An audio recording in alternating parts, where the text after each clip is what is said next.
السلام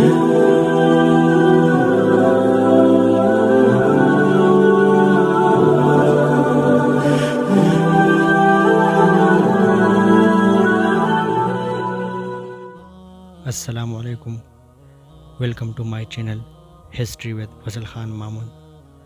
آج میں سلطان غیاث الدین بلبن کی بایوگرافی اور منگولوں کے خلاف حکمت عملی بتانے جا رہا ہوں۔ تو سب سے پہلے آپ لوگوں سے چھوٹی سی ریکویسٹ ہے کہ میرے چینل کو سبسکرائب کریں اور بیل آئیکن کو دبائیں تاکہ اگلی ویڈیو آسانی سے پہنچ سکے۔ دوستو، ناصر الدین سن 1266 میں فوت ہوا تو بلبن سلطنت دہلی پر تخت نشین ہوا۔ غیاث الدین بلبن سن 1200 میں پیدا ہوا۔ بلبن ایک ترک قبیلے کے سردار کا بیٹا تھا۔ بچپن میں منگولوں نے اسے پکڑ لیا اور بغداد کی خواجہ جمال الدین بصری کی ہاتھ فروخت کر دیا۔ بغداد میں التتمش نے خرید لیا۔ جلد ہی بلبن نے اپنے قابلیت اور ذہانت سے التتمش کو متاثر کیا۔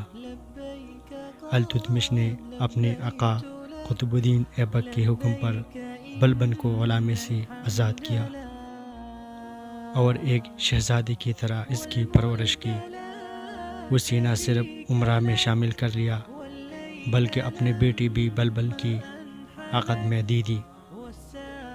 اس کو بطور نائب سلطنت مقرر کیا گیا۔ اس نے منگولوں کے 2 حملوں کو پسپا کر کے بڑا نام پیدا کیا۔ سلطان ناصر الدین نے تمام شاہی اختیارات اس کی سونپ رکھی تھی۔ 20 برس تک بلبن اس کے نام پر دیانتداری سے فرائض انجام دے رہا تھا۔ دوستو، سن 1266 میں جب بلبن تخت نشین ہوا تو مرکزی حکومت کمزور پڑ چکی تھی۔ سلطان نے اپنے 20 سالہ دور اقتدار میں نہ صرف مرکزی حکومت کو استحکام دیا اور امن قائم کیا بلکہ بیرونی خطرات سے بھی احسن طریقے سے نمٹا۔ مرکزی حکومت کے استحکام کے لیے فوج کو نئی سرے سے مرتب کیا، نظام جاسوسی کا شعبہ قائم کیا، تمام بغاوتوں کو سختی سے کچالا۔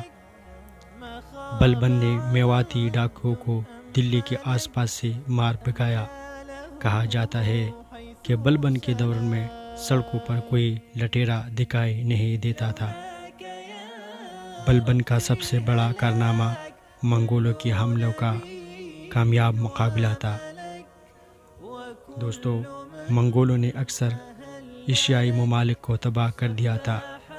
سارا سندھ و پنجاب انہوں نے پامال کر ڈالا تھا اور وہ اکثر ہندوستانی سرحد پر تناتے پھرتے تھے۔ بلبن نے منگولوں کو روکنے کے لیے بڑے مؤثر انتظامات کی۔ دریائے سندھ کے ساتھ ساتھ مضبوط دفاعی چوکیاں بنائی گئی،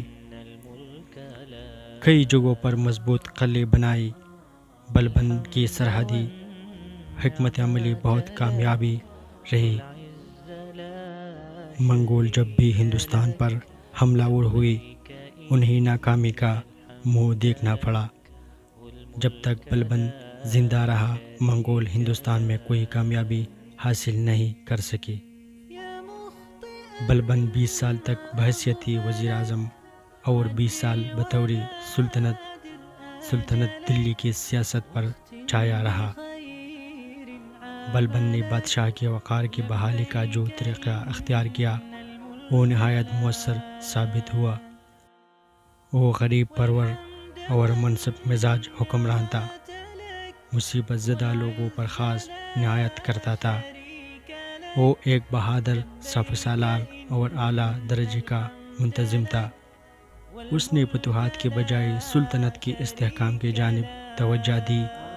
وہ علماء و فضلاء کا بڑا قدردان تھا۔ بلبن ایک باشعور، سمجھدار اور صاحب وقار حکمران تھا۔ اس کی ایک خصوصیت یہ تھی کہ امور سلطنت چلانے کے لیے قابل اور موزوں افراد کا انتخاب کرتا تھا۔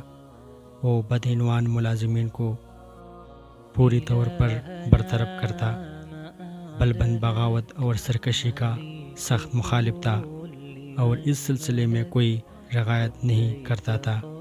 امن و امان کی بحالی کے لیے سزائیں دی جاتی تھی۔ بلبن سن 1286 میں انتقال کر گیا۔ انتقال کے وقت اس کی عمر 86 برس تھی۔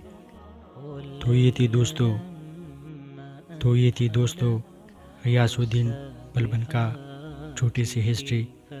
اگلی ویڈیو تک مجھے اجازت دے۔ اللہ حافظ۔